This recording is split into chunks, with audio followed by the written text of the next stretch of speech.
उनका तो जजमेंट के हिसाब से करते हैं, वे ऑफ लाइफ के रिलीजन के हिसाब से नहीं करते। So the reference to Hindus in the manifesto. We have nothing to, we don't believe that. हम मानने को तैयार नहीं, हिंदू रिलीजन है, मानने को तैयार नहीं, हम मानने को तैयार नहीं, हिंदू रिलीजन है, मानने को। आप जिस एक रीजन की वजह से भारतीय जनता पार्टी को सपोर्ट करते हैं कि वो हिंदुओं की पार्टी है, वो हिंदुत्व को सपोर्ट करती है, उस पार्टी के आने के बाद हिंदुत्व को एक चेहरा मिला है। क्या सच में बीजेपी हिंदुओं की पार्टी है? क्या वो हिंदुओं को सपोर्ट करती है? उसकी पार्टी में क्या सच में हिंदुओं की रक्षा करने वाले लोग हैं? नहीं तो क्या ये सब मिलके हमको पागल बना रहे हैं। पीएम ऑफ इंडिया ने 14 से पहले एक इंटरव्यू में बोला था कि वो हिंदुत्व को मानते ही नहीं, वो हिंदू धर्म को मानते ही नहीं।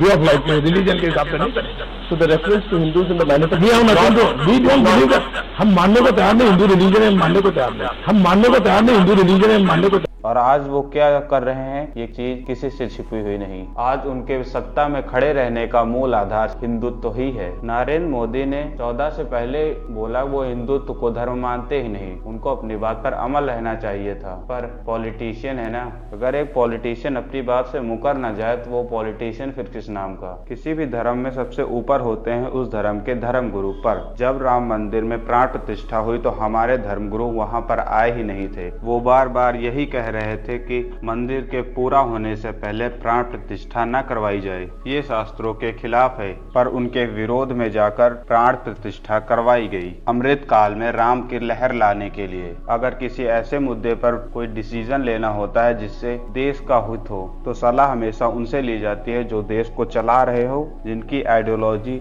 धार्मिक न हो बल्कि देशभक्त वाली हो। आप कोई भी मुस्लिम देश देख लीजिए, क्रिश्चियन देश देख लीजिए, अगर वहाँ पर कोई धार्मिक रिलेटेड काम होते हैं तो वहाँ पर सबसे पहले लोग धर्मगुरु की ओर देखते हैं, धर्मगुरु उनको राह दिखाते हैं और उनके खिलाफ कोई नहीं खड़ा होता। पर हमारे यहाँ ऐसा नहीं है। हमारे यहाँ चाहे कोई देश से रिलेटेड काम हो या धर्म से रिलेटेड काम हो, डिसीजन पीएम ही लेता है। देश का डिसीजन में समझ में आता है लेकिन धार्मिक डिसीजन धर्मगुरुओं को लेना चाहिए। पीएम उसमें क्यों इंटरफेयर करता है? और फिर भी अगर तुमको ये लगता है कि बीजेपी सनातन धर्म के लिए है तो रुको, ये फोटो देखिए। इस फोटो में हमारे प्रभु श्री राम को छोटा दिखाया गया है और देश के पीएम को बड़ा। ये फोटो देखने के बाद भी तुम्हारा खून नहीं खोल रहा? ये भगवान राम का मजाक नहीं? इसको देखने के बाद तुम्हारा खून नहीं खोलता? अगर नहीं खोलता तो मैं ऐसे खून को खून नहीं पानी बोलता हूँ। ये हिंदुओं की रक्षा करेंगे, सनातन धर्म की रक्षा करेंगे। क्या इनका स्लोगन है हम राम को लाएंगे? ये बताओ, बाप बच्चे को लेकर आता है या बच्चा बाप को लेकर आता है? अगर अंधभक्ति सिर पर तांडव नहीं कर रही होगी तो इस बात का तो तुम्हें जवाब पता ही होगा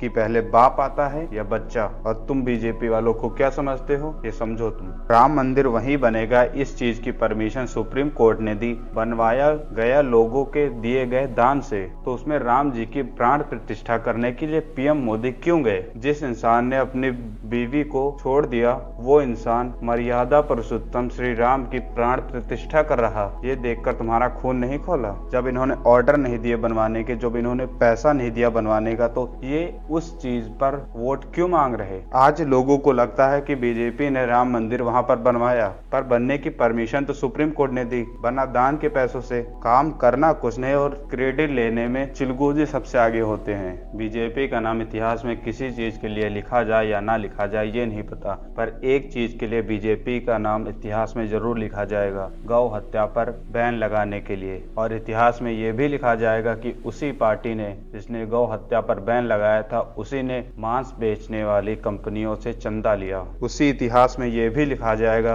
कि इस देश के अन्य दाताओं को 1 से ज्यादा साल तक रोड पर बैठाया गया। जब किसान नई दिल्ली को आने के लिए निकले तब उनके साथ आतंकवादियों जैसा सलूक किया गया। Exact figure I don't know but 63 के आसपास मंदिर बीजेपी ने तोड़वाए, धर्म के नाम पर लोगों को लड़वाया। आपको बताया जाता है कि हिंदू आज खतरे में है, पर इतना मुझे बता दो कि इतने सालों तक इस देश पर मुगलों ने राज किया, उसके बाद 200 सालों तक अंग्रेजों ने राज किया, तब हिंदू खतरे में क्यों नहीं आया? 70 साल तक कांग्रेस रही और इनके 10 साल में हिंदू खतरे में आ गया। अगर मुसलमान चाहते ही कि हिंदुओं को पूरी तरह से खत्म कर दिया जाए तो वो आज का इंतजार क्यों करते? उनके पास इतना समय था। 400-500 सालों तक उनका राज रहा इस देश पर, 200 सालों तक अंग्रेजों का राज रहा। 60-70 साल तक कांग्रेस का राज रहा, तब ना ही कोई खतरे में आया, ना ही कोई धर्म खतरे में आया, और इनके आते ही धर्म खतरे में आ गया, जाति खतरे में आ गए, लोग खतरे में आ गए। चलो मान लेता हूँ कि धर्म खतरे में आ गया, ठीक, मुसलमान हिंदुओं को पूरी तरह से खत्म कर देंगे, जाति तुम्हारी खतरे में आ गई, तो उसको बचाने के लिए इनके बच्चे क्यों नहीं जाते? अमित शाह का बेटा जैसा क्यों नहीं जाता हिंदू धर्म बचाने? देश को बचाना हो तो गरीब का बच्चा बॉर्डर पर जाकर मरे, धर्म को बचाना हो फिर भी गरीब का बच्चा मरे,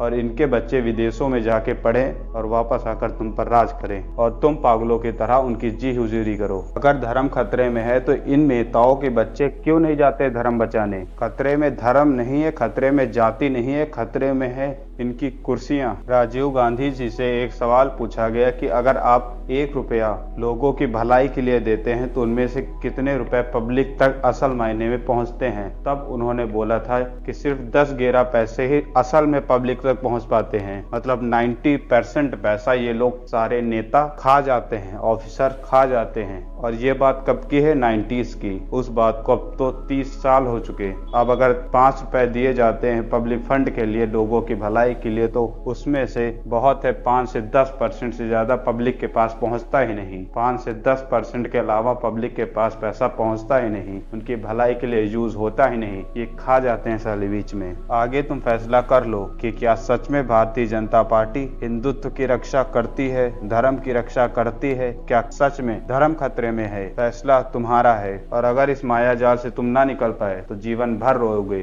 थैंक यू।